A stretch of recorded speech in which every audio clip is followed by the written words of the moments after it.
Hello hello. लीजिए, आज मैं फिर से आ गई हूँ आप सबसे मिलने के लिए, कुछ गपशप करने और कुछ सुनाने, और आज के विषय पर आज सबकी विचारधारा जानने के लिए। अभी कुछ दिन पहले मैं अपने दूर के रिश्तेदारों से मिलने गई।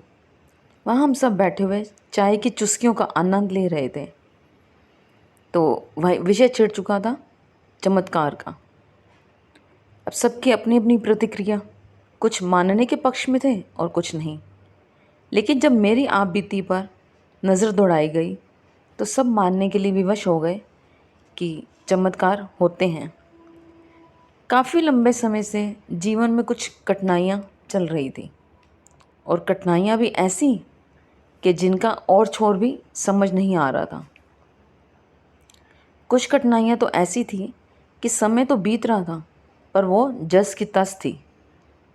आज भी उस समय की याद आती है तो एक अजीब सा भयावह सा एहसास होता है, क्योंकि उन मुसीबतों का हल किसी इंसान के पास तो नहीं था। शायद यही ऐसा वक्त होता है जब हम ईश्वर की ओर रुख करते हैं। आज सोचती हूँ तो पाती हूँ कि हम इंसानों से अधिक ईश्वर को कष्ट उठाना पड़ता है। हम मनुष्यों की ज़िंदगी में कुछ महत्वपूर्ण सबक सिखाने के लिए,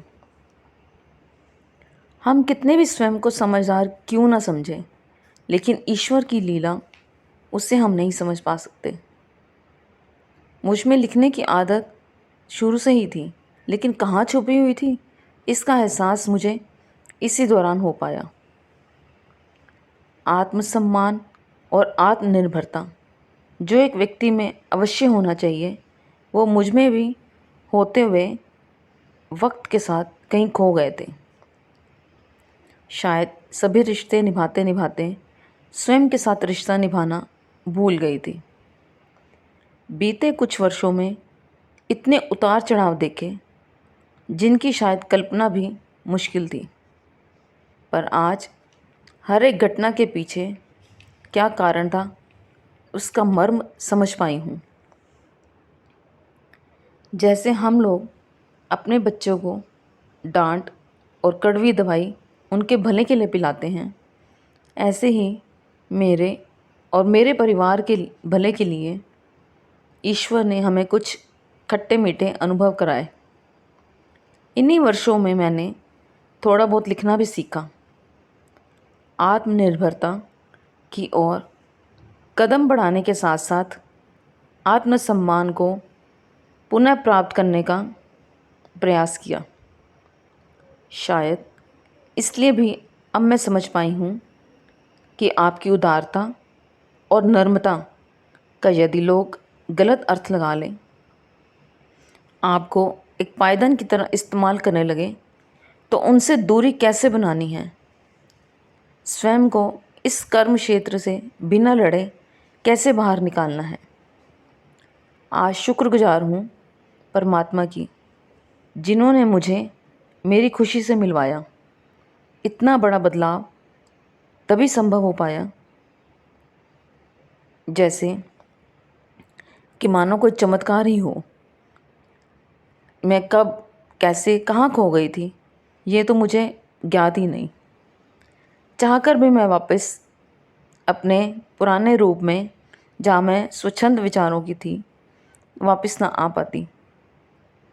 लेकिन ईश्वर की कृपा से यह सब संभव हो पाया। इस खुशी को शब्दों में व्यक्त करना संभव नहीं है। सच ही तो है, चमत्कार अवश्य घटित होते हैं, लेकिन उनको देख पाना और समझना केवल तभी संभव है जब ईश्वर की इच्छा हो। इनका अनुभव बेहद शांतिमय एवं सुखदायी होता है। मेरा आपसे अपना अनुभव साझा करने का सिर्फ और सिर्फ यही उद्देश्य है कि जब इंसान कभी हालातों से थक कर तौबा कर कर बैठ जाता है, तब वहीं से उसे ईश्वर का रास्ता मिलता है।